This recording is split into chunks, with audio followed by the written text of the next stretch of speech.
Salut. Dans cette vidéo, nous allons voir les opérations basiques sur Excel, telles que somme, moyenne, rang, etc. Donc, pour ce faire, on a utilisé un cas pratique concernant l'élection présidentielle du Sénégal en 2024. Donc, on va calculer le nombre total de votants. Pour ce faire, on se positionne là où on doit mettre le résultat. On clique sur le sigma. C'est un M qui est renversé. On va prendre somme automatique. Vérifie si c'est bien sélectionné. On appuie sur Entrée ou V. On a là le total qui correspond à la somme. Donc, pour calculer le pourcentage égal effectif partiel divisé par effectif total. Donc, on commence d'abord par égal. Effectif partiel, on va diviser par pourcentage qui correspond à la somme. Donc, on aura la valeur sous format standard 0,357. Donc, pour calculer le reste, pour faciliter la suite, on va utiliser le poignet. Et il y a une petite manipulation à faire. On met égal partiel divisé par effectif total. Ensuite, on va appuyer sur F4. Bon, j'ai un ordinateur portable, donc je suis obligé d'appuyer sur la touche Fn afin d'arrêter F4. Ensuite, on appuie sur Entrée. Sur le résultat, clique sur met sur le point qui est au niveau du coin inférieur droit. Ensuite, on tire vers le bas.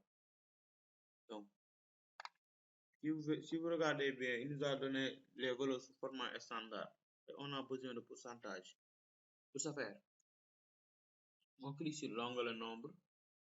On va sur pourcentage. On enlève la partie décimale jusqu'à ce qu'il soit 0. Ensuite, on clique sur OK. Now, nous allons calculer la somme des pourcentages qui doit être égale à 100%.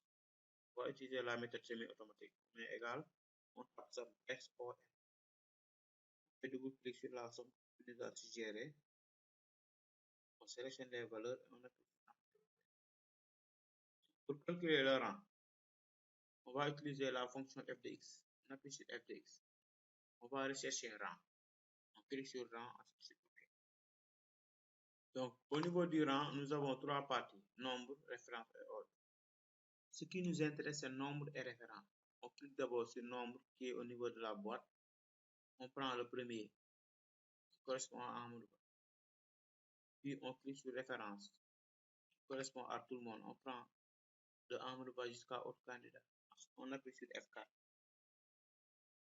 Sur OK. Clique sur le résultat. On pose sur le poignet, on tire vers le bas. On a le reste. Pour calculer la moyenne, on va utiliser la fonction automatique. On clique ici, on prend moyenne. Donc, il va sélectionner. Ce qui nous intéresse ici, je clique d'abord sur le premier.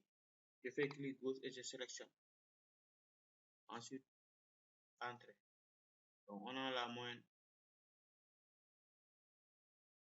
On va créer un graphique histogramme. Donc, on va devoir ajouter une nouvelle feuille. On clique sur le plus qui est à côté. On fait clic droit, renommer pour changer le nom. On met histogramme.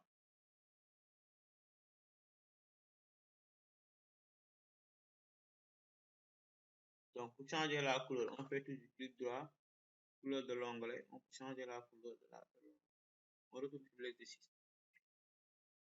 Maintenant, pour faire le graphique, on va se baser sur prénom et nom et pourcentage. On sélectionne d'abord prénom et nom. Ensuite, on appuie sur CTRL. On va sélectionner les pourcentages. Clique sur Insertion. Graphique recommandé. Tous les graphiques. Ensuite, on va sur histogramme. Donc, les histogrammes sont là. On clique. On peut prendre histogramme groupé. Ensuite, on clique sur OK. Donc, voici l'histogramme. Maintenant, on va le déplacer sur une nouvelle feuille. Pour ce faire, si vous regardez à droite, à l'extrême droite, on a quelque part où c'est mentionné déplacer le graphique. Clique là-bas. Il y a une boîte qui s'affiche. On va cliquer sur Objet dans. On prend histogramme. Ensuite sur OK. Automatiquement, il sera transféré sur une nouvelle feuille. Merci de votre